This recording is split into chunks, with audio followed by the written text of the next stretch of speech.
ಆತ್ಮೀಯ ವೀಕ್ಷಕರೇ, 7ನೇ ತರಗತಿಯ ಗಣಿತ, ವಿಜ್ಞಾನ, ಇಂಗ್ಲೀಷ್ ಹಾಗೂ ಇತರೆ ಎಲ್ಲ ವಿಷಯಗಳ ಒಂದು FA1 ಪರೀಕ್ಷೆಯ ಪ್ರಶ್ನೆ ಪತ್ರಿಕೆ ಹಾಗೂ ಉತ್ತರಗಳು ಮಾದರಿಯಾಗಿ ಹೇಗಿರುತ್ತವೆ ಅನ್ನೋದು ನೀವು ಪರೀಕ್ಷೆಗೆ ತಯಾರಾಗಲು ಇದನ್ನು ವೀಕ್ಷಿಸಬಹುದಾಗಿದೆ. ಇದನ್ನು ರೀಡ್ ಮಾಡ್ತಾ ಹಾಗೂ ಕೆಲವೆಡೆ ಎಕ್ಸ್ಪ್ಲೈನನ್ನು ಸಹ ಮಾಡ್ತಾ ಹೋಗ್ತೀನಿ. ಈಗ 7ನೇ ತರಗತಿಯ ಗಣಿತ ಮ್ಯಾಥಮೆಟಿಕ್ಸ್ FA1 ಪ್ರಶ್ನೋತ್ತರಗಳು ಯಾವ ರೀತಿ ಇದೆ ಅಂತ ನೋಡಿ. ಈಗ 1 ಕೋಟಿಯಲ್ಲಿರುವ ಸೊನ್ನೆಗಳ ಸಂಖ್ಯೆ ಎಷ್ಟು? ಇದಕ್ಕೆ ಸರಿಯಾದಂಥ ಉತ್ತರ 7. ಅನಂತರ 10 ಲಕ್ಷವು ಅಂತಾರಾಷ್ಟ್ರೀಯ ಪದ್ಧತಿಯಲ್ಲಿ ಏನೆಂದು ಕರೆಯಲ್ಪಡುತ್ತದೆ? 1 ಮಿಲಿಯನ್ ಅಂತ ಕರೀತಾರೆ. ಅನಂತರ ಸಂಖ್ಯೆ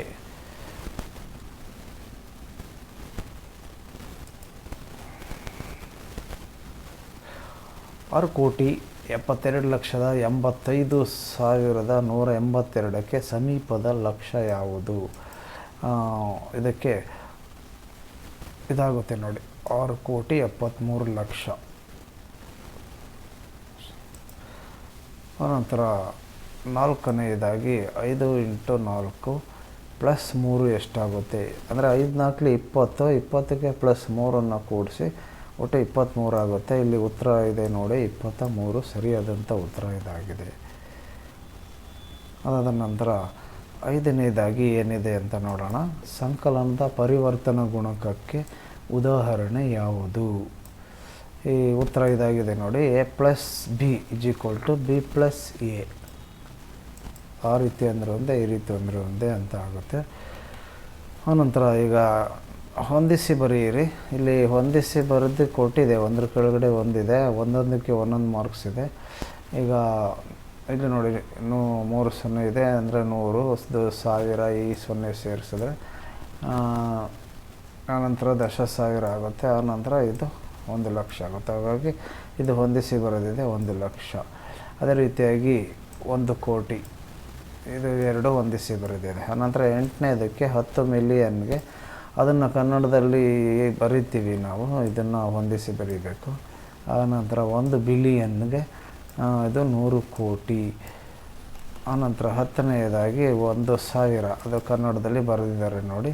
ಆಮೇಲಿಂದ ಅತಿ ಸಣ್ಣ ಉತ್ತರದ ಪ್ರಶ್ನೆಗಳು ಒಂದೊಂದಕ್ಕೆ ಒಂದೊಂದು ಮಾರ್ಕ್ಸ್. ಹಂಗಾದರೆ 3 × 1 3 ನಂಬರ್ ಸಿಗುತ್ತೆ. ಇವಾಗ ಇದರಲ್ಲಿ ಏನಿದೆ ಅಂತ ನೋಡೋಣ. ಈಗ 11ನೇ ಪ್ರಶ್ನೆನ ನೀವು ನೋಡ್ತಾ ಇದ್ದೀರಾ. 1 ಲಕ್ಷದಲ್ಲಿ ಎಷ್ಟು ಸಾವಿರಗಳಿವೆ? ಉತ್ತರ 100,000. ಆನಂತರ 12ನೇದು, 12 + 7ರಲ್ಲಿನ ಪದಗಳು ಯಾವುವು? ಅಂದರೆ 12 ಮತ್ತು 7. 14ರ ವಿಲೋಮ ಸಂಖ್ಯೆ ಯಾವುದು? -14. ಕಿರು ಉತ್ತರ ಪ್ರಶ್ನೆಗಳು 2 ಪ್ರಶ್ನೆ ಇದೆ, 2 ಮಾರ್ಕ್ಸ್ ಇದೆ. ಪ್ರತಿಯೊಂದಕ್ಕೂ 2 × 2 4 ಅಂಕಗಳನ್ನು ನೀವು ಇಲ್ಲಿ ಪಡಿತೀರ. ಈಗ ಇದು ನೋಡೋಣ. 14ನೇದು, 2 ಅಂಕಿಗಳ ಅತಿ ಚಿಕ್ಕ ಮತ್ತು ಅತಿ ದೊಡ್ಡ ಸಂಖ್ಯೆಗಳ ಗುಣಲಬ್ಧ 1,000ಕ್ಕಿಂತ ಕಡಿಮೆ ಇರುತ್ತದೆ, ಏಕೆ? ಇದು ಉತ್ತರ ಇದಾಗಿದೆ ನೋಡಿ. 2 ಅಂಕಿಗಳ ಅತಿ ಚಿಕ್ಕ ಸಂಖ್ಯೆ 10 ಮತ್ತು ಅತಿ ದೊಡ್ಡ ಸಂಖ್ಯೆ 99. ಇವುಗಳ ಗುಣಲಬ್ಧ ಅಂದಾಗ 10 × 99 ಗುಣಿಸಿದಾಗ 10 990 ಆಗುತ್ತೆ. ಹಾಗಾಗಿ ಇದು 1,000ಕ್ಕಿಂತ ಕಡಿಮೆ ಇದೆ, 10 ಕಡಿಮೆ ಆಗಿದೆ. ಆನಂತರ 15ನೇದು, 245 + 289 ಮತ್ತು 246 + 285. ಇವುಗಳಲ್ಲಿ ಯಾವುದು ದೊಡ್ಡದು? ಇದು ಉತ್ತರ ಇಲ್ಲಿದೆ ನೋಡಿ ಕೆಳಗಡೆ. ಆದ್ದರಿಂದ 245 + 289 ದೊಡ್ಡದಾಗಿದೆ. ಆನಂತರ ದೀರ್ಘ ಉತ್ತರದ ಪ್ರಶ್ನೆಗಳಿಗೆ ನಾವೀಗ ಹೋಗೋಣ. ಒಂದು ದೀರ್ಘ ಉತ್ತರದ ಪ್ರಶ್ನೆ 3 ಅಂಕ ಇದೆ. ಅದು ಹೇಗಿದೆ, ಏನಿದೆ ನೋಡೋಣ. ಆನಂತರ ಇಲ್ಲಿ ಏನಿದೆ,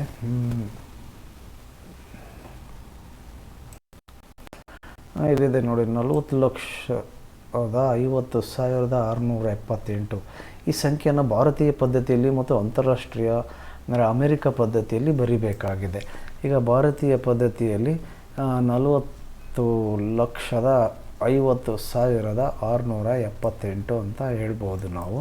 ಆದರೆ ಅಮೇರಿಕಾ ಪದ್ಧತಿಯಲ್ಲಿ ಅವರು ಆ ರೀತಿ ಕರೆಯಲ್ಲ. ಅವರು ಹೇಗೆ ಕರೀತಾರೆ ಅಂತ ಅಂದರೆ ಈ ರೀತಿಯಾಗಿ ಕರೀತಾರೆ: 4,50,678. ಇದಾಗಿತ್ತು ಗಣಿತ ವಿಷಯದ ಬಗ್ಗೆ. ಈಗ ಮುಂದಿನ ಹಂತದಲ್ಲಿ 7ನೇ ತರಗತಿಯ ವಿಜ್ಞಾನ ಸೈನ್ಸ್ FA1 ಪ್ರಶ್ನೋತ್ತರಗಳನ್ನು ನೋಡೋಣ. ಇಲ್ಲೇ ಉತ್ತರ ಇದೆ. ಸರಿಯಾದ ಉತ್ತರನ ಇಲ್ಲಿ ಆರಿಸಿ ಬರೆಯೋದು ಬಂದಿದೆ. ಒಂದೊಂದಕ್ಕೆ ಒಂದೊಂದು ಮಾರ್ಕ್ಸು. ಒಟ್ಟು 5 ಪ್ರಶ್ನೆ ಇದೆ ನೋಡಿ. ವಿಜ್ಞಾನವು ಯಾವುದನ್ನು ಉತ್ತೇಜಿಸುತ್ತದೆ? ಇದಾಗಿದೆ ಪ್ರಶ್ನೆ. ಇಲ್ಲಿ ಉತ್ತರ ಸರಿಯಾದದ್ದು ಪ್ರಶ್ನಿಸುವ ಮತ್ತು ಅನ್ವೇಷಿಸುವ ಆಲೋಚನಾ ಕ್ರಮವನ್ನು ಅಂತ ಬರೀಬೇಕು. ಅನಂತರ ವಿಜ್ಞಾನಿ ಮಹಾನ್ ಆಗಲು ಏನು ಮುಖ್ಯ? ಉತ್ತರ: ಅದ್ಭುತವಾದ ಪ್ರಶ್ನೆಗಳನ್ನು ಕೇಳುವುದು ಮುಖ್ಯವಾಗುತ್ತೆ ವಿಜ್ಞಾನಿ ಮಹಾನ್ ಆಗೋದಕ್ಕೆ. ಅನಂತರ ನಮ್ಮ ದೇಹವು ವೇಗವಾಗಿ ಬದಲಾಗುವ ಸಮಯ ಯಾವುದು? ಇದಕ್ಕೆ ಉತ್ತರ ಮಾಧ್ಯಮಿಕ ಶಾಲಾ ಹಂತದ ವರ್ಷಗಳಲ್ಲಿ ಆಗಿದೆ. ಅನಂತರ 4ನೇದು ನೀಲಿ ಲಿಟ್ಮಸ್ ಕಾಗದವನ್ನು ಕೆಂಪು ಬಣ್ಣಕ್ಕೆ ಬದಲಿಸುವ ವಸ್ತು ಯಾವುದು? ಇದಕ್ಕೆ ಉತ್ತರ ನೀವು ಏನು ತಿಳ್ಕೊಂಡಿದ್ದೀರಾ? ನಿಂಬೆ ರಸ. ಆನಂತರ 5ನೇದಾಗಿ ಅರಿಶಿಣ ಕಾಗದವು ಪ್ರತ್ಯಾಮ್ಲೀಯ ದ್ರಾವಣದಲ್ಲಿ ಯಾವ ಬಣ್ಣಕ್ಕೆ ಬದಲಾಗುತ್ತದೆ? ಅದಕ್ಕೆ ಉತ್ತರ ಕೆಂಪು ಆಗಿದೆ. ಅನಂತರ ಬಿಟ್ಟ ಸ್ಥಳವನ್ನು ತುಂಬಬೇಕು. ಒಟ್ಟು 5 ಇದೆ. ಒಂದೊಂದಕ್ಕೆ ಒಂದೊಂದು ಅಂಕಗಳು ಅಂದರೆ 5 ಮಾರ್ಕ್ಸ್ ಸಿಗುತ್ತೆ. ಸಮುದ್ರಗಳ ನೀರು ಸೂರ್ಯನ ಶಾಖದಿಂದ ಆವಿಯಾಗುತ್ತದೆ ಮತ್ತು ಮಳೆಯಾಗಿ ಬೀಳುತ್ತದೆ. ಅನಂತರ ಭೂಮಿಯು ತನ್ನ ಅಕ್ಷದ ಸುತ್ತ ಭ್ರಮಿಸುವುದರಿಂದ ಹಗಲು ಮತ್ತು ರಾತ್ರಿಗಳು ಉಂಟಾಗುತ್ತವೆ. ಸಾಬೂನು ದ್ರಾವಣ ಪ್ರತ್ಯಾಮ್ಲೀಯ ಸ್ವಭಾವವನ್ನು ಹೊಂದಿದೆ. ತಟಸ್ಥೀಕರಣ ಕ್ರಿಯೆಯಲ್ಲಿ ಉಷ್ಣ ಬಿಡುಗಡೆಯಾಗುತ್ತದೆ. ಇರುವೆ ಕಡಿತದ ನೋವನ್ನು ಕಡಿಮೆ ಮಾಡಲು ಅಡಿಗೆ ಸೋಡಾ ಬಳಸುತ್ತಾರೆ. ನಂತರ ಅತಿ ಸಣ್ಣ ಉತ್ತರದ ಪ್ರಶ್ನೆಗಳು. ನಾವು ಯಾರ ಬಗ್ಗೆ ಅಧ್ಯಯನ ಮಾಡುವ ಮೂಲಕ ವಿಮಾನಗಳ ವಿನ್ಯಾಸದ ಬಗ್ಗೆ ತಿಳಿಯಬಹುದು? ಇದು ಉದಾಹರಣೆ. ಉತ್ತರ ನೋಡಿ: ಪಕ್ಷಿಗಳ ರೆಕ್ಕೆಗಳನ್ನು ಅಧ್ಯಯನ ಮಾಡುವ ಮೂಲಕ ಉತ್ತರ ಆಗಿದೆ. ಅನಂತರ ತಟಸ್ಥ ವಸ್ತುಗಳಿಗೆ 2 ಉದಾಹರಣೆಯನ್ನು ಕೊಡಿ. ಉದಾಹರಣೆ ಉತ್ತರ ಸಕ್ಕರೆ ದ್ರಾವಣ ಮತ್ತು ಉಪ್ಪಿನ ದ್ರಾವಣ ಆಗಿದೆ. ಅನಂತರ ಚಿನ್ನದ ಮಸಾಲೆ ಎಂದು ಯಾವುದನ್ನು ಕರೆಯುತ್ತಾರೆ? ಅರಿಶಿಣವನ್ನು ಚಿನ್ನದ ಮಸಾಲೆ ಎಂದು ಕರೆಯುತ್ತಾರೆ. 2 ಅಥವಾ 3 ವಾಕ್ಯಗಳಲ್ಲಿ ಉತ್ತರಿಸಿ. ಈಗ 14ನೇ ಪ್ರಶ್ನೆ ಬಂದಿದ್ದೀವಿ ನಾವೀಗ. 2 ಅಂಕಗಳಿದೆ. ಬದಲಾವಣೆಗಳು ಎಂದರೆ ಏನು? ಉದಾಹರಣೆ ನೀಡಿ. ನಮ್ಮ ಸುತ್ತಮುತ್ತಲಿನ ಪರಿಸರದಲ್ಲಿ ಸಂಭವಿಸುವ ಕ್ರಿಯೆಗಳೇ ಬದಲಾವಣೆಗಳು. ಉದಾಹರಣೆಗೆ ಬ್ಯಾಟ್ರಿಗಳು ಖಾಲಿಯಾಗುವುದು, ಮಂಜುಗಡ್ಡೆ ಕರಗಿ ನೀರಾಗುವುದು, ಹಣ್ಣುಗಳು ಮಾಗುವುದು ಮತ್ತು ಬಂಡೆಗಳು ನುರುಜುಗಲ್ಲುಗಳಾಗಿ ಒಡೆಯುವುದು. ಇದಾದ ನಂತರ 15ನೇ ಪ್ರಶ್ನೆ. ಆಮ್ಲೀಯ ಮತ್ತು ಪ್ರತ್ಯಾಮ್ಲೀಯ ವಸ್ತುಗಳ ನಡುವಿನ ಮುಖ್ಯವಾದ ವ್ಯತ್ಯಾಸವೇನು? ಇದಕ್ಕೆ ಉತ್ತರ: ಆಮ್ಲೀಯ ವಸ್ತುಗಳು ಹುಳಿ ರುಚಿಯನ್ನು ಹೊಂದಿದ್ದು ನೀಲಿ ಲಿಟ್ಮಸ್ ಅನ್ನು ಕೆಂಪಾಗಿಸುತ್ತವೆ. ಪ್ರತ್ಯಾಮ್ಲೀಯ ವಸ್ತುಗಳು ಕಹಿ ರುಚಿಯನ್ನು ಹೊಂದಿದ್ದು ಕೆಂಪು ಲಿಟ್ಮಸ್ ಅನ್ನು ನೀಲಿಯಾಗಿಸುತ್ತವೆ. ಈಗ ದೀರ್ಘ ಉತ್ತರದ ಪ್ರಶ್ನೆಗಳು ಅಂದರೆ ಒಂದು ಪ್ರಶ್ನೆ ಇದೆ, 3 ಅಂಕಗಳು ಸಿಗುತ್ತೆ ಇದಕ್ಕೆ. ಪ್ರಶ್ನೆ ಹೇಗಿದೆ ಅಂದರೆ 16ನೇದು ಕ್ರಮಾಂಕದಲ್ಲಿ ಆಚಾರ್ಯ ಪ್ರಫುಲ್ಲ ಚಂದ್ರರೇ ಅವರ ಕೊಡುಗೆ ಏನು? ಅದಕ್ಕೆ ಉತ್ತರ: ಇವರನ್ನು 3 ಅಂಕಗಳಿಗೆ ಎಷ್ಟು ಬರೀಬೇಕು ನೋಡಿ, 4 ಸಾಲು ಬರೆದ್ರೆ ಸಾಕಾಗುತ್ತೆ. ಇವರನ್ನು ಭಾರತೀಯ ರಸಾಯನ ವಿಜ್ಞಾನದ ಪಿತಾಮಹ ಎಂದು ಕರೆಯುತ್ತಾರೆ. ಇವರು ಭಾರತದಲ್ಲಿ ವೈಜ್ಞಾನಿಕ ಸಂಶೋಧನೆಗಳನ್ನು ಪ್ರೋತ್ಸಾಹಿಸಿದರು ಮತ್ತು 1901ರಲ್ಲಿ ಭಾರತದ ಮೊಟ್ಟಮೊದಲ ಔಷಧ ಕಂಪನಿಯನ್ನು ಸ್ಥಾಪಿಸಿದರು. ಜೊತೆಗೆ ಮಾತೃಭಾಷೆಯಲ್ಲಿ ವಿಜ್ಞಾನ ಬೋಧನೆಯಾಗಬೇಕೆಂದು ಇವರು ಪ್ರತಿಪಾದಿಸಿದರು. ಇವಾಗ 7ನೇ ತರಗತಿಯ 7th standard second language English formative assessment FA question paper. ಈಗ ಮ್ಯಾಕ್ಸಿಮಮ್ ಮಾರ್ಕ್ಸು 20 ಮಾರ್ಕ್ಸ್ಗೆ ಈ ಒಂದು ಪರೀಕ್ಷೆಯನ್ನು ನಡೆಸಬಹುದಾಗಿದೆ ಶಿಕ್ಷಕರು. ಹಾಗಾಗಿ ಇದಕ್ಕೆ ಸಮಯವನ್ನು 45 ನಿಮಿಷ ಸಮಯವನ್ನು ಕೊಡಬಹುದಾಗಿದೆ. ಈಗ 4 ಏನಿರುತ್ತೆ, 4 alternative are given for each of the following questions. Choose the correct alternative and right it. ಇಲ್ಲಿ ಆಲ್ಟರ್ನೇಟಿವ್ ಆಗಿ ಇಲ್ಲಿ ಕೊಟ್ಟಿರೋದನ್ನು ಸರಿಯಾದನ್ನು ಆರಿಸಿ ಬರೀಬೇಕಾಗುತ್ತೆ. ಅದಕ್ಕೆ ಒಂದೊಂದಕ್ಕೆ ಒಂದೊಂದು ಮಾರ್ಕ್ಸ್, ಒಟ್ಟು 4 ಈ ರೀತಿ ಪ್ರಶ್ನೆಗಳು ಬರ್ತವೆ. ಪ್ರಶ್ನೆ ಒಂದೇನಿದೆ, what is the past tense form of the verb sing? Sing ಅನ್ನೋ ಏನಿದೆ ವರ್ಬ್, ಇದ್ರ ಪಾಸ್ಟ್ ಟೆನ್ಸ್ ಏನಂದರೆ ಸ್ಯಾಂಗ್.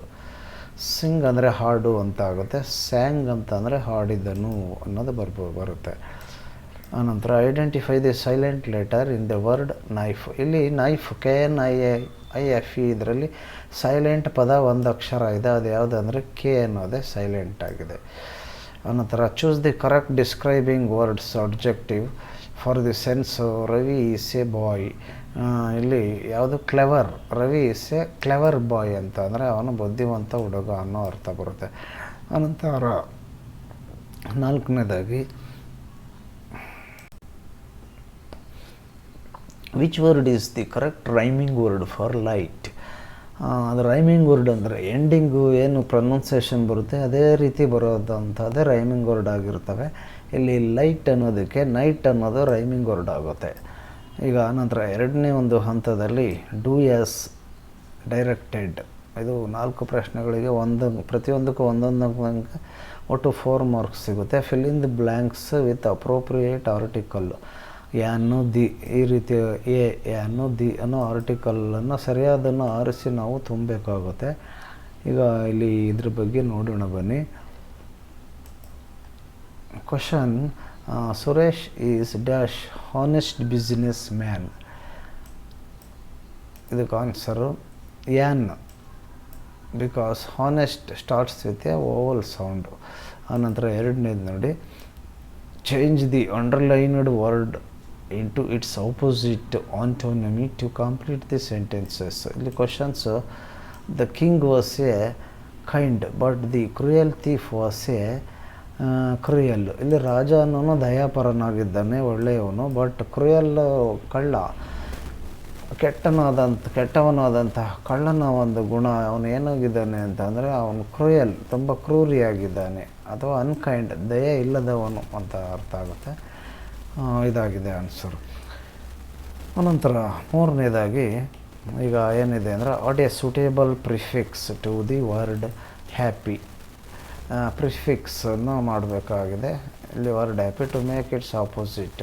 ಈಗ ಹ್ಯಾಪಿ ಅನ್ನೋ ಪದಕ್ಕೆ ಮುಂಭಾಗದಲ್ಲಿ ಪ್ರಿಫಿಕ್ಸ್ ಏನು ವರ್ಡನ್ನು ಸೇರಿಸೋದ್ರ ಮೂಲಕ ಅದನ್ನು ನಾವು ಆಪೋಸಿಟ್ಟಾಗಿ ಅದು ಟರ್ನ್ ಆಗುತ್ತೆ. ಇಲ್ಲಿ ನೋಡಿ, ಹ್ಯಾಪಿ ಅನ್ನೋದು ಅನ್ನೋದಕ್ಕೆ ಸೇರ್ಕೊಂಡ್ಮೇಲೆ ಅನ್ಹ್ಯಾಪಿ ಆಗಿದೆ. ಹ್ಯಾಪಿ ಅಂದರೆ ಸಂತೋಷ, ಅನ್ಹ್ಯಾಪಿ ಅಂತ ಅಂದರೆ ಸಂತೋಷ ಇಲ್ಲದೆ ಇರೋ ಸ್ಥಿತಿ, ದುಃಖವಾಗಿರೋವಂಥ ಸ್ಥಿತಿ, ಅಸಂತುಷ್ಟಿ ಅಂತ ಆಗುತ್ತೆ. ಇದಾದಮೇಲೆ 4ನೇ ಒಂದು ಹಂತ ಏನಿದೆ, ಯಾವ ರೀತಿ ಇದೆ, ಫ್ರೇಮ್ ಎ ಮೀನಿಂಗ್ಫುಲ್ ಸೆಂಟೆನ್ಸಸ್. ಅರ್ಥಪೂರ್ಣವಾದಂಥ ಸೆಂಟೆನ್ಸನ್ನು ನಾವು ಒಂದು ಕಾಣಿಸ್ಬೇಕಾಗಿದೆ. Using the word given below. ಇಲ್ಲಿ ಗಿವನ್ ವರ್ಡ್ ಕೊಟ್ಟಿದ್ದಾರೆ, ಅದರ ಮುಖಾಂತರವಾಗಿ ಮಾಡಬೇಕು. ಈಗ ವರ್ಡ್ ಸ್ಕೂಲ್ ಅನ್ನೋದು ವರ್ಡ್ ಇದೆ ಇಲ್ಲಿ. Answer, I love to my school every day. I love going to my school every day ಅಂದರೆ ನಾನು ಪ್ರತಿದಿನ ಸ್ಕೂಲ್ಗೆ ಹೋಗೋದಕ್ಕೆ ತುಂಬ ಪಡ್ತೀನಿ ಅಂತ ಅರ್ಥ ಆಗುತ್ತೆ. Accept any grammatically correct alternative. ಆನಂತರ ಇದಾದಮೇಲೆ ಈಗ 3ನೇ ಒಂದು ಸ್ಟೇಜ್ನಲ್ಲಿ answer the following questions in 2-3 sentences each ಅಂತ ಇದೆ. 4 into 2 ಅಂದರೆ 8 ಮಾರ್ಕ್ಸ್ ಇದೆ. Who is the speaker in the poem self reliance. ಇಲ್ಲಿ ಏನಿದೆ, who is the speaker in the poem self reliance. ಇದಕ್ಕೆ ಉತ್ತರ ಏನಿದೆ ಅಂದರೆ the speaker in the poem, the poet himself. ಕವಿ, ಪೊಯೆಟ್ ಅಂತ ಅಂದರೆ ಕವಿ, ಅವನ ಬಗ್ಗೆ ಹೇಳ್ಕೊತಾನೆ ಕವಿ, ಪೊಯೆಟ್ ಹಿಮ್ಸೆಲ್ಫ್ ಅನ್ನೋ ಅರ್ಥ. Who is expressing his thoughts on independence. ಸ್ವತಂತ್ರವಾಗಿ ಅವನ ಭಾವನೆ ಅಭಿವ್ಯಕ್ತಪಡಿಸ್ತಿದ್ದಾನೆ ಅಂತ ಅರ್ಥ. ಸೆಲ್ಫ್ ಟ್ರಸ್ಟ್, ನಮ್ಮಲ್ಲಿ ಸ್ವಯಂ ಆತ್ಮಸ್ಥೈರ್ಯ, ನಂಬಿಕೆ ಅಂತ, self trust. And following one's own constituents instead of blindly listening to others. ಇದಾಗಿದೆ ಆನ್ಸರು. ಆನಂತರ why did the grandfather name the tiger cub Timothy. ಇದು ಆನ್ಸರ್ ನೋಡಿ, the grandfather found the small tiger cub wandering alone in a Terai. ಅದು ಚಿಕ್ಕದು ಮರಿ ಅಂತ ಅರ್ಥ. ಟೈಗರ್ನ ಮರಿ ಅದು ಕಾಣಿಸ್ಕೊಂಡಿರುತ್ತೆ ಒಂದು ಅರಣ್ಯದಲ್ಲಿ. ಜಂಗಲ್ ನಿಯರ್ ಡೆಹರಾ ಅಂತ ಒಂದು ಕಾಡಿನ, ಡೆಹರಾ ಅನ್ನೋ ಕಡೆ ಹತ್ರ. Out of affection he brought him home. ಅದನ್ನು ಮನೆಗೆ ತರ್ತಾನೆ. And grandmother named him Timothy ಅಂತ ಅವರ ಅಜ್ಜಿ, ಗ್ರ್ಯಾಂಡ್ ಮದರ್ ಅವರು ಅಜ್ಜಿ ಹೆಸರನ್ನು ಇಡ್ತಾರೆ. ಈಗ 3ನೇದು ಏನಿದೆ ಪ್ರಶ್ನೆ, what is the main message or moral of the story healthy life. ಈ ಹೆಲ್ತಿ ಲೈಫ್ ಅನ್ನೋ ಒಂದು ಪಾಠದಲ್ಲಿ ಮುಖ್ಯವಾದಂಥ ಸಂದೇಶ ಏನು ಈ ಒಂದು ಸ್ಟೋರಿನಲ್ಲಿ ಬರೋವಂಥ ಪಾಠದಲ್ಲಿ ಅಂತ ಆಗುತ್ತೆ. You answer. The story teaches us that maintaining good health requires eating nutrition, food, exercising regularly, keeping our surroundings clean, and staying happy. Good health is our great wealth. ಅದರ ಸಂದೇಶ ಅಂತ ಅಂದರೆ ಇದು ಸ್ಟೋರಿಲಿ ಏನು ಹೇಳಿದ್ರೆ ನಮಗೆ ತಿಳಿಸ್ಕೊಡೋದು ನಾವು ಏನು ಅಂತಂದರೆ ಮೇಂಟೈನ್ ಗುಡ್ ಹೆಲ್ತನ್ನು ಒಳ್ಳೆಯ ಆರೋಗ್ಯವನ್ನು ನಾವು ಕಾಪಾಡ್ಕೋಬೇಕು ಅಂತ ಅಂದರೆ ಈಟಿಂಗು ಸರಿಯಾದ ಪೌಷ್ಟಿಕ ಆಹಾರಗಳನ್ನು ತಿನ್ನಬೇಕು, ನ್ಯೂಟ್ರಿಷನ್ ಫುಡ್. ಆಮೇಲೆ ಎಕ್ಸರ್ಸೈಸಿಂಗ್ ರೆಗ್ಯುಲರ್ಲಿ, ವಾಕಿಂಗು, ವ್ಯಾಯಾಮ, ಯೋಗಾಸನ ಇವು ರೆಗ್ಯುಲರ್ಲಿ ಪ್ರತಿದಿನ ಮಾಡಬೇಕಾಗುತ್ತೆ. ಕೀಪಿಂಗ್ ಅವ್ರ ಸರೌಂಡಿಂಗ್ಸ್ ಕ್ಲೀನ್, ನಮ್ಮ ಸುತ್ತಮುತ್ತ ಪರಿಸರ ಸ್ವಚ್ಛವಾಗಿ ಇಟ್ಕೋಬೇಕು. ಆ್ಯಂಡ್ ಸ್ಟೇಯಿಂಗ್ ಹ್ಯಾಪಿ ಅಂದರೆ ನಾವು ಸಂತೋಷವಾಗಿರೋದಕ್ಕೆ ಪ್ರಯತ್ನ ಪಡಬೇಕು, ಅಂದರೆ ಅನಗತ್ಯ ಹಳೆ ಚಿಂತೆಗಳನ್ನು ಬಿಡಬೇಕು ಅಂತ ಆಗುತ್ತೆ. ಗುಡ್ ಹೆಲ್ತ್ ಈಸ್ ಅವ್ರ ಗ್ರೇಟೆಸ್ಟ್ ವೆಲ್ತ್. ಉತ್ತಮವಾದ ಆರೋಗ್ಯವೇ ನಮ್ಮ ಅದ್ಭುತವಾದ ಒಂದು ಗ್ರೇಟೆಸ್ಟ್ ಅಂತ ಅಂದರೆ ಒಂದು ಹೆಚ್ಚಿನ ಮಹತ್ವವಾದಂತಹ ಶ್ರೀಮಂತಿಕೆ ಇದ್ದಾಗೆ. ಆರೋಗ್ಯವೇ ಭಾಗ್ಯ ಅಂತ ಅರ್ಥ. ಅರ್ಥ ಆಗುತ್ತೆ ಕನ್ನಡದಲ್ಲೇ ಇದಾಗುತ್ತೆ ಅರ್ಥ. ನೆಕ್ಸ್ಟ್ 4ನೇದು ಪ್ರಶ್ನೆ ಏನಿದೆ ಅಂತಂದರೆ, what does rebel do when everybody else grow long hair? ಇದಕ್ಕೆ answer, when everybody else grown long hair ಅಂದರೆ ಅವರೆಲ್ಲ ಪ್ರತಿಯೊಬ್ಬರೂ ಉದ್ದವಾದಂಥ ಕೂದಲು ಬಿಡುವಂಥದ್ದು ಅಂತ ಅರ್ಥ. The rebel cuts this hair short just to be different from the crowd and show is independence. ಸ್ವತಂತ್ರವಾಗಿ ಇಚ್ಛೆಪಟ್ಟು ಅದನ್ನು ಕೂದಲುಗಳನ್ನು ಕಟ್ ಮಾಡಿಕೊಳ್ಳೋದು ಅನ್ನೋದಾಗುತ್ತೆ. ಈಗ ಆನಂತರ 4ನೇದಾಗಿ read the following passage carefully. ಇಲ್ಲೊಂದು ಪ್ಯಾಸೇಜ್ ಕೊಟ್ಟಿದ್ದಾರೆ, ಒಂದು ಶಾರ್ಟ್ ಸ್ಟೋರಿನ. And answer the questions that follow. ಅದನ್ನು ಓದ್ಬಿಟ್ಟು ಅದಕ್ಕೆ ಬಗ್ಗೆ ಸಂಬಂಧಪಟ್ಟಂತೆ 2 ಪ್ರಶ್ನೆ ಕೇಳ್ತಾರೆ. ಪ್ರತಿಯೊಂದಕ್ಕೂ 2 ಮಾರ್ಕ್ಸ್ ಇರುತ್ತೆ. 2 × 2 ಒಟ್ಟು 4 ಮಾರ್ಕ್ಸ್ ಸಿಗುತ್ತೆ. ಅದನ್ನು ನೀವು ಬರೀಬೇಕಾಗುತ್ತೆ. ಇವಾಗ ಇದ್ರ ಬಗ್ಗೆ ನೋಡೋಣ ಬನ್ನಿ. ಇದು ಸ್ಟೋರಿ ಏನಿದೆ ಅಂತ ನೋಡೋಣ. A poor woodcutter was cutting a tree on the bank of river. By chance his iron axe slipped from his hand and fell into the deep water. The poor man began to weep bitterly because the axe was his only source of livelihood. Seeing his distress, the angel of a river appeared and offered to help him. ಈಗ ಇದು ಅರ್ಥ ಮಾಡ್ಕೊಂಡಿದ್ದಾರೆ ಇದು ಸ್ಟೋರಿನ. ಈಗ ನಾವು ನೇರವಾಗಿ ಇಲ್ಲಿ ಪ್ರಶ್ನೆಗೆ ಉತ್ತರ ಕೊಡೋದ್ರೊಂದಿಗೆ ಅರ್ಥ ಮಾಡ್ಕೊಳ್ಳೋಣ. ಏನು ಪ್ರಶ್ನೆ ಕೇಳಿದರೆ, why did the poor woodcutter start weeping bitterly? ಪಾಪ ಆತ ಬಡವ ಇರ್ತಾನೆ, ಮರ ಕಡಿಯೋ ಕೆಲಸ ಮಾಡ್ತಿರ್ತಾನೆ. ಅವನು ಅವತ್ತು ಬಹಳ ಅಳ್ತಾ ಇರ್ತಾನೆ. ಅದಕ್ಕೆ ಏನು ಕಾರಣ ಅವನು ಅಳೋದಕ್ಕೆ ಅಂತ ಇಲ್ಲಿ ಇದು ಪ್ರಶ್ನೆ ಇದಾಗಿದೆ. ಅದಕ್ಕೆ ಏನು ಉತ್ತರ ಅಂತ ಅಂದರೆ, the woodcutter started weeping because, ಯಾಕಂದರೆ ಹಿಸ್ ಐರನ್ ಆಕ್ಸ್ ಕಬ್ಬಿಣದ ಒಂದು ಕೊಡಲಿ ಸ್ಲಿಪ್ಪಡ್ ಫ್ರಮ್ ಹಿಸ್ ಹ್ಯಾಂಡ್ ಕೈಯಿಂದ ಜಾರಿಕೊಂಡು ಆ್ಯಂಡ್ ಮತ್ತು fell into the deep river ಆಳವಾದಂಥ ನದಿ ಒಳಗೆ ಬಿದ್ದೋಗಿದೆ. ಆಮೇಲೆ ಏನಾಗುತ್ತೆ ಅಂದರೆ, ಮತ್ತು it was his only source of livelihood to earn living. ಅವನು ಅದರ ಕೊಡಲಿಂದ ಮರ ಕಡಿಯೋ ಕೆಲಸ ಮಾಡಿಕೊಂಡೆ ಅವನ ಜೀವನ ಸಾಗಿಸ್ತಿರ್ತಾನೆ. ಹಾಗಾಗಿ ಅವನು ದುಃಖವನ್ನು ಪಡ್ತಾ ಇದ್ದಾನೆ ಇವಾಗ. ಅಂದರೆ ಅಂತರ 2ನೇ ಪ್ರಶ್ನೆ ಏನು ಬರುತ್ತೆ ಅಂತ ಅಂದರೆ ನೋಡೋಣ. Who appeared to the help the woodcutter when he was in distress. ಅವನು ಅಷ್ಟೊಂದು ಚಿಂತಾವ್ರಿಗೆ ವ್ಯಾಕುಲತೆಗೆ ಬಿದ್ದಿದ್ದಾಗ ಯಾರು ವುಡ್ ಕಟರ್ ಅವನಿಗೆ ಯಾರು ಹೆಲ್ಪ್ ಮಾಡಿದ್ರು ಅಂತ ಅರ್ಥ. ಅದು ಉತ್ತರ ಹೀಗಿದೆ ನೋಡಿ. The angel of the river appeared to help to the woodcutter when she saw him crying in distress. ಅಲ್ಲಿ ನದಿ ದೇವತೆ ಬಂದು ಅವನಿಗೆ ಸಹಾಯ ಮಾಡ್ತಾಳೆ, ಹೆಲ್ಪ್ ಮಾಡಿ ಅವನಿಗೆ ಮತ್ತೆ ಕೊಡಲಿ ಸಿಗೋ ಹಾಗೆ ಮಾಡ್ತಾಳೆ ಅಂತ ಅರ್ಥ ಆಗುತ್ತೆ.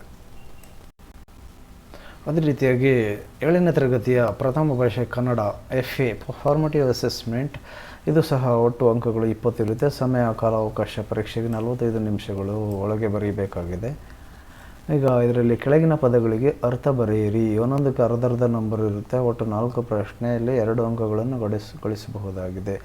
ಈಗ ಇದು ನೋಡಿ, ಒಡಲು ಅಂದರೆ ಜಠರ, ಹೊಟ್ಟೆ ಅಥವಾ ಶರೀರ ಆಗುತ್ತೆ. ಭೂರಮಿ ಅಂತಂದರೆ ಭೂದೇವಿ, ಆಶ್ರಯ ಅಂದರೆ ಆಸರೆ, ಭೀತಿ ಅಂದರೆ ಭಯ, ಹೆದರಿಕೆ ಅಂತಾಗುತ್ತೆ. ಅನಂತರ ಬಿಟ್ಟ ಸ್ಥಳಗಳನ್ನು ಸೂಕ್ತ ಉತ್ತರಗಳಿಂದ ಭರ್ತಿ ಮಾಡಬೇಕಾಗಿದೆ. ಒಂದೊಂದಕ್ಕೆ ಒಂದೊಂದು ಅಂಕ ಇದೆ. ಇಲ್ಲಿ ಜಿಂಕೆಯ ಕುತ್ತಿಗೆಯಲ್ಲಿ ಇಲ್ಲಿ ಡಾರ್ಕ್ ಲೆಟ್ರಲ್ಲಿ ಬಂದಿರೋದೇ ಇದು ಡ್ಯಾಶಸ್ ಫಿಲ್ಲಪ್ ಆಗಿದೆ. ಮುತ್ತಿನ ಹಾರ ಇತ್ತು. ಇಲ್ಲಿ ಹುಲಿಗೂ ಆ ಯುವಕನಿಗೂ ಏನಾಗಿತ್ತು, ಡ್ಯಾಶ್ ಆಗಿತ್ತು ಅಂದರೆ ಕಾಳಗ ಅಂದರೆ ಯುದ್ಧ ಆಗಿತ್ತು. ಆನಂತರ ಎಲ್ಲೆಲ್ಲಿ ಭೂರಮೆಯು ಗೌರವಿಸುವಳು ಇದೇ ಆನ್ಸರ್. ಅಲ್ಲಿ ಸನ್ನಿಧಿ, ಇದು ಅಗಸ್ತ್ಯನ ಪವಿತ್ರವಾದ ಇದೇ ಆನ್ಸರ್ ಮನೆ. ಆನಂತರ ಸರಿಯಾದ ಉತ್ತರವನ್ನು ಆರಿಸಿ ಬರೀಬೇಕು. ಒಂದೊಂದಕ್ಕೆ ಒಂದೊಂದು ಅಂಕ ಇರುತ್ತೆ, ಒಟ್ಟು 4 ಅಂಕ ಬರುತ್ತೆ. ಇದಕ್ಕೆ ಏನಂದರೆ ಕಡುಗಲಿ ಪದದ ಗ್ರಾಂಥಿಕ ರೂಪ ಯಾವುದು? ಈಗ ಕಡುಗಲಿ ಪದದ ಗ್ರಾಂಥಿಕವಾದಂತಹ ರೂಪ ಮಹಾಶೂರ, ಹೇಡಿ, ಸಾಮಾನ್ಯ, ಸೈನಿಕ. ಈಗ ಉತ್ತರ ಮಹಾಶೂರ. ಆನಂತರ ಕನ್ನಡದ ಮೊದಲ ರಾಷ್ಟ್ರಕವಿ ಯಾರು?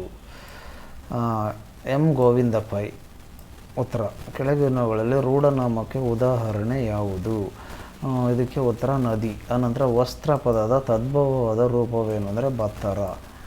ಆಮೇಲೆ ಕೊಟ್ಟಿರುವ ಪದಗಳನ್ನು ರೂಢನಾಮ, ಅಂಕಿತನಾಮ ಮತ್ತು ಅನ್ವರ್ಥನಾಮಗಳಾಗಿ ವಿಂಗಡಿಸಿ ಬರೀಬೇಕು. ಒಂದೊಂದು ಮಾರ್ಕ್ಸ್ 1 ಇಂಟು 3 ಅಂಕಗಳಿದೆ. ಇದು ನೋಡೋಣ. ಪದಗಳು ಹುಡುಗರು, ಡಾಕ್ಟ್ರು, ಕಾವೇರಿ ಪರ್ವತ, ವ್ಯಾಪಾರಿ, ಬೆಂಗಳೂರು ಅಂತ ಇದೆ. ಈಗ ರೂಢನಾಮ ಇಲ್ಲೇನಿದೆ, ಹುಡುಗರು, ಪರ್ವತ. ಆಮೇಲೆ ಅಂಕಿತ ನಾಮ ಕಾವೇರಿ, ಬೆಂಗಳೂರು. ಅನ್ವರ್ಥನಾಮ ಡಾಕ್ಟರ್, ವ್ಯಾಪಾರಿ. ಈಗ ಈ ಕೆಳಗಿನ ಪ್ರಶ್ನೆಗಳಲ್ಲಿ ಒಂದು ವಾಕ್ಯದಲ್ಲಿ ಉತ್ತರ ಬರೀಬೇಕು. ಮಾರ್ಕ್ಸಲ್ಲಿದೆ ನೋಡಿ ಸೈಡ್ನಲ್ಲಿ. ಹುಲಿ ಸೋತು ಏನು ಮಾಡಿತು? ಹುಲಿ ಕಾಳಗದಲ್ಲಿ ಸೋತು ಕಾಡಿನ ಕಡೆಗೆ ಓಡಿತು. ಕಾವೇರಿ ತಾಯಿಯ ತವರು ಮನೆ ಯಾವುದು? ಕಾವೇರಿ ತಾಯಿಯ ತವರು ಮನೆ ಸಹ್ಯಾದ್ರಿ ಪರ್ವತ, ಕೊಡಗು. ಯುವಕನು ಹಳೇಬೀಡಿಗೆ ಬಂದು ಏನು ಮಾಡಿದನು? ಯುವಕನು ಹಳೇಬೀಡಿಗೆ ಬಂದು ಆಶ್ರಯ ಪಡೆದುಕೊಂಡು ವಿಶ್ರಮಿಸಿದನು. ಆನಂತರ ಕೆಳಗಿನ ಪದ್ಯ ಭಾಗವನ್ನು ಪೂರ್ಣಗೊಳಿಸಿ ಬರೀಬೇಕಾಗುತ್ತೆ. ಇದಕ್ಕೆ 4 ಮಾರ್ಕ್ಸ್ ಇರುತ್ತೆ. ಈಗ ಎಲ್ಲೆಲ್ಲಿ ಭೂರಮೆಯು ಅಂತ ಪ್ರಾರಂಭ ಮಾಡಿ ಆನಂತರ ಡ್ಯಾಶ್ ಇರುತ್ತೆ. ಆಮೇಲೆ ಕೊನೆ ಸಾಲನ್ನು ಒಂದು ಪದ ಕೊಟ್ಟಿರ್ತಾರೆ, ಅರ್ಧ ಸೆಂಟೆನ್ಸನ್ನು. ಹಾಗಾಗಿ ಈ ಪದ್ಯ ಇಲ್ಲಿ ಇದೆ ನೋಡಿ. ಎಲ್ಲೆಲ್ಲಿ ಭೂರಮೆಯು ನೆಲೆದು ತಣಿದಿಹಳು, ಅಲ್ಲೆಲ್ಲ ಕರುನಾಡ ರಾಜ ಸನ್ನಿಧಿ. ಚೆಲುವಿನ ರಸದ ಬಳ್ಳಿ, ಒಲುಮೆಯ ಕಡಲು, ಇದು ನಮ್ಮ ಹೆಮ್ಮೆಯ ಕನ್ನಡ ನಾಡು. ಇವಾಗ 7ನೇ ತರಗತಿಯ ಸಮಾಜ ವಿಜ್ಞಾನ FA1 ಟೆಸ್ಟ್ಗೋಸ್ಕರವಾಗಿ 20 ಅಂಕಗಳಿಗೆ 45 ನಿಮಿಷಗಳಲ್ಲಿ ಇದನ್ನು ಮಾಡಬಹುದಾಗಿದೆ. ಈಗ ಕೊಟ್ಟಿರುವ 4 ಉತ್ತರಗಳಲ್ಲಿ ಸರಿಯಾದ ಉತ್ತರವನ್ನು ಆರಿಸಿ ಬರೀಬೇಕಾಗಿದೆ. ಭಾರತದ ಸಂವಿಧಾನ ಶಿಲ್ಪಿ ಎಂದು ಯಾರನ್ನು ಕರೆಯಲಾಗುತ್ತದೆ? ಉತ್ತರ ಡಾಕ್ಟರ್ BR ಅಂಬೇಡ್ಕರ್. ಅದಾದಮೇಲೆ ವಾಸ್ಕೋ ಡ ಗಾಮನು ಭಾರತಕ್ಕೆ ಹೊಸ ಜಲಮಾರ್ಗವನ್ನು ಕಂಡುಹಿಡಿದ ವರ್ಷ ಯಾವುದು? ಇದಕ್ಕೆ ಉತ್ತರ 1498. ಯಾವ ಖಂಡವನ್ನು ಅತಿ ಸಮತಟ್ಟಾದ ಖಂಡ ಎಂದು ಕರೆಯುತ್ತಾರೆ? ಉತ್ತರ ಆಸ್ಟ್ರೇಲಿಯಾ. ಭಾರತೀಯ ಭೂಸೇನೆಯ ಪ್ರಧಾನ ಕಚೇರಿ ಎಲ್ಲಿದೆ? ಉತ್ತರ ನವದೆಹಲಿ. ಈಗ ಹೊಂದಿಸಿ ಬರೆಯಿರಿ. ಈಗ ಪೋರ್ಚುಗೀಸರು ಪಾಂಡಿಚೇರಿ, ಫ್ರೆಂಚರು ಗೋವಾ. ಜಲಿಯನ್ ವಾಲಾಬಾಗ್ ಹತ್ಯಾಕಾಂಡ 1885. ರಾಷ್ಟ್ರೀಯ ಕಾಂಗ್ರೆಸ್ ಸ್ಥಾಪನೆ 1919. ಈಗ ಇದಕ್ಕೆ ಉತ್ತರಗಳು: 5ನೇದು ಗೋವಾ, 6ನೇದು ಪಾಂಡಿಚೇರಿ, 7ನೇದು 1919, 8 1885.